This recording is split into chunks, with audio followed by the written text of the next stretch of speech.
جیان به هیوی و بهواری و حسکرن چه نابه سه گوتن هفت تمام دکن یک جکیم به چه نابه جبرویه که ام هیوی خواه با واکرنا کرد و کردستان تجاران قط ناکن و چاوین خوش ره داناخن و هر روز هیوی ما با واکرنا کرد و کردستان مازند به و حسکرن مجرا بلند به جبرکو مال مولا مه و عرض مه هیوی چیه؟ هوا پرسه هیوی چیه؟ هیوی کو تلبندا تشتکیه کو چه ببه آن تلبندا کسی کیه کو واره آن تشتکی دلی خدا دخوازه کو بجه واره آن چه ببه امجوی اکی را بیجن هیوی خو قد مکه یعنی بلا چاوه تلبندا تشتی کو دخوازه به و تاو هیوی اوه اجار هیوی ما هیا و هیویه که راست با آواکرنا کرد و کردستانه باله خوبه در دوره خواه توی ببینه هر تشتی که در دوره ما روژک جروجان خون بی نمونه سرویه که آجوکه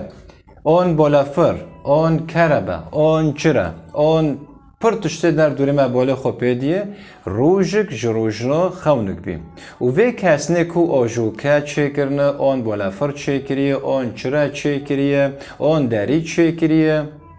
روژک جروجنان هیویک بیجوانا را از این اندکم کوی کسنا به در دوره خورا دگوتن که ام وی تشتنا چه بکن نه در دوره وی کسنا تلقی خوب پیدا کرن آن خورا پیدا کنیم یعنی ورد گوت یعنی در حالی دنه ندیه ام چه دراخنا رو در باز بند تل چه حیریه و ام چه حیرینه تل آجوکای و حیریه بالافر و حیریه لچه رو حیریه و ام جی لچه حیرینه اره لوی کسنا گناه دو وی گوتنا وی کسنا لپی وی هیوی خوشین وی کسنا لپی وی خونه خوشین لپی دیتنه خوشین و داویه روژه ایرو هم دبینن آجوکای بالافر چرای لومبای هر تشت در دوره ما هم دبینن خونک راستیه و هیویک راستیه و آوا بیه اره و به عینی وی اکیجی آوا کرنا کرد و کردستانه او جی خونک و هیویک راسته روژک جروجنا وی چه ببه آن وی آوا ببه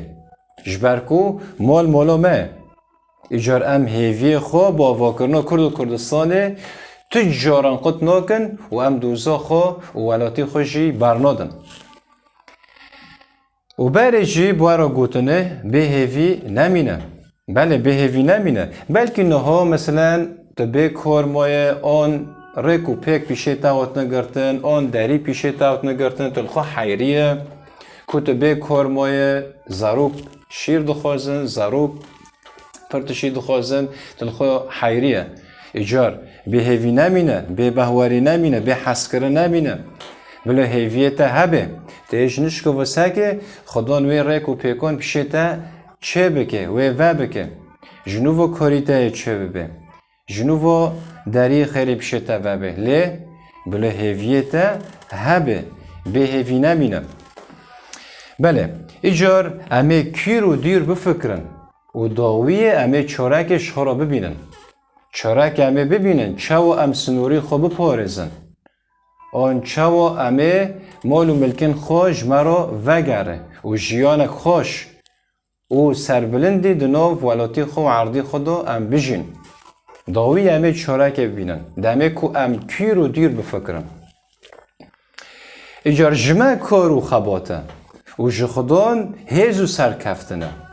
یعنی کار که که پی رابه بکه و کار که خدان رابه بکه جمنو تحت خواستن ام رابن جمنو تحت خواستن کار و خباتن و جخدان جی هیزو سرکفتنه یعنی وقت گوتنک دناو جوا که ده ده بیجن تو یا سر خوبه که و ای دنجل خوده تو هر تشتی تو ببه خدانه او بکه خدان تو تن بنده خدان بی وانا چنابه خیره چما جبرکو کارک جتت خواستن ترابه بکه و کارک جخدان ته خواستن به هاو بکه یعنی رولک ته هایه رولک خدان هایه جودکار ده به هره وی بزری وی تو وی بچینه با وی نوی عردی اوش خدان جی ته خواستن کبارانی ببارینه بله جبر وی که امی برخو بدن و داوی سرکفتن وی پارا مبه ایجار امی کیر و دیر بفکرن و ام هیوی خو با واکنو کرد و کردستانه تجاران خود نکن و چاوین خو جره داناخن و از برای و آزاد کوسه بوارابیم